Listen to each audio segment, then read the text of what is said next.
Jika amal perbuatan yang kita lakukan, tidak berdasar ketulusan mengharap ridha-Nya, melainkan, mengharapkan pujian manusia, maka rusaklah nilai, atau kualitas dari amal tersebut.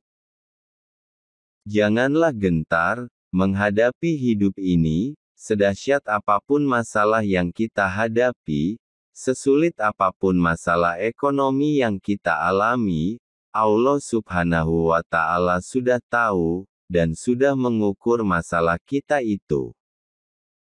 Lakukanlah hal yang benar dan baik, hanya karena mengharap ridho Allah Subhanahu wa Ta'ala. Berharaplah imbalan, hanya dari Allah Subhanahu wa Ta'ala semata. Sebelum menyimak kata-kata bijak dari Agim, bagi yang belum subscribe silakan klik subscribe dan klik loncengnya, serta bagi yang suka silakan klik like-nya.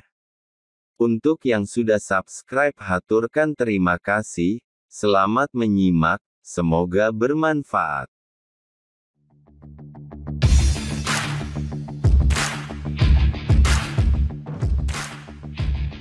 Sungguh, dalam jasad ada sekerat daging. Jika ia baik, akan baik seluruh jasad.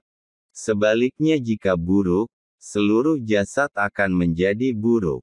Sekerat daging itu adalah kolbu, hati. Hadis riwayat Bukhari Muslim. Saudaraku, jadikanlah hati kita senantiasa tulus dalam setiap amal perbuatan. Jadikanlah ia hanya tertuju kepada Allah Subhanahu wa Ta'ala semata. Karena jika amal perbuatan yang kita lakukan tidak berdasar ketulusan mengharap ridha-Nya, melainkan mengharapkan pujian manusia, maka rusaklah nilai atau kualitas dari amal tersebut. Demikian pula dalam hal menjemput rezeki. Jagalah hati, agar senantiasa tulus dalam menjemputnya. Niatkan bekerja, sebagai ibadah kepada Allah Subhanahu wa Ta'ala. Jangan risaukan rezeki, karena sesungguhnya, itu sudah diatur olehnya, sebagaimana beberapa contoh yang diulas di bagian awal. Kewajiban kita adalah berikhtiar sebagai wujud ketaatan kita kepadanya. Jangan takut tidak memperoleh rezeki, tapi takutlah tidak punya syukur, manakala sudah mendapat rezeki. Jangan takut tidak memperoleh rezeki, tapi takutlah tidak punya sabar ketika rezeki kita ditunda. Jangan pula takut tidak memperoleh rezeki, tapi takutlah tidak punya ridha ketika Allah Subhanahu wa Ta'ala mengambilnya kembali. Oleh karena itu, janganlah gentar menghadapi hidup ini, sedahsyat apapun masalah yang kita hadapi, sesulit apapun masalah ekonomi yang kita alami, Allah Subhanahu wa Ta'ala sudah tahu dan sudah mengukur masalah kita itu. Allah Subhanahu wa Ta'ala akan memberikan pertolongannya kepada kita, sebagaimana ketika kita masih berada di dalam rahim ibu, atau saat kita bayi dulu.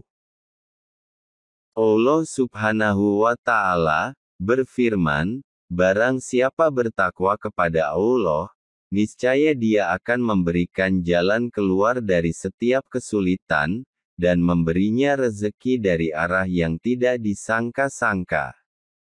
Dan, barang siapa yang bertawakal kepada Allah, niscaya Allah akan mencukupkan keperluannya.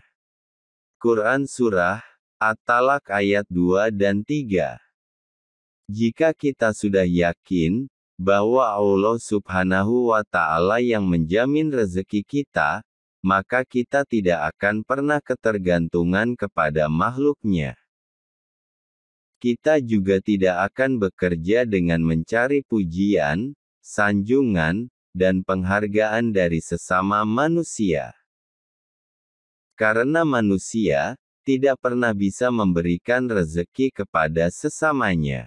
Manusia hanyalah perantara, atau jalan semata.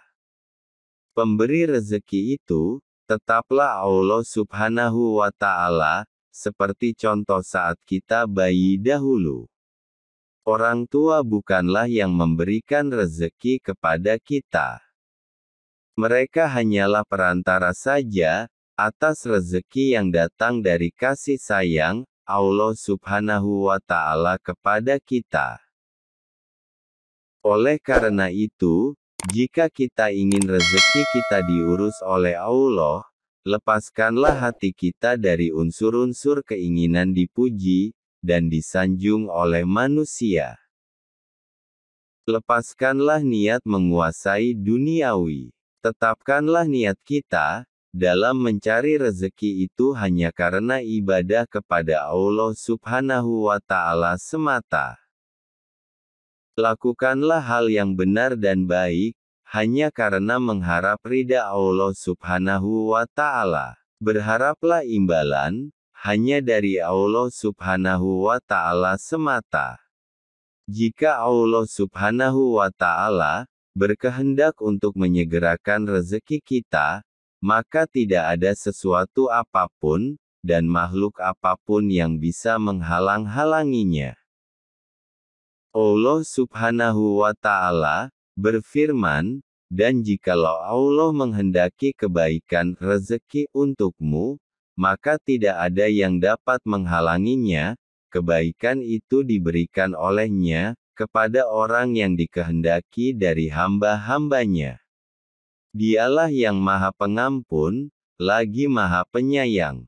Quran Surah Yunus ayat 107.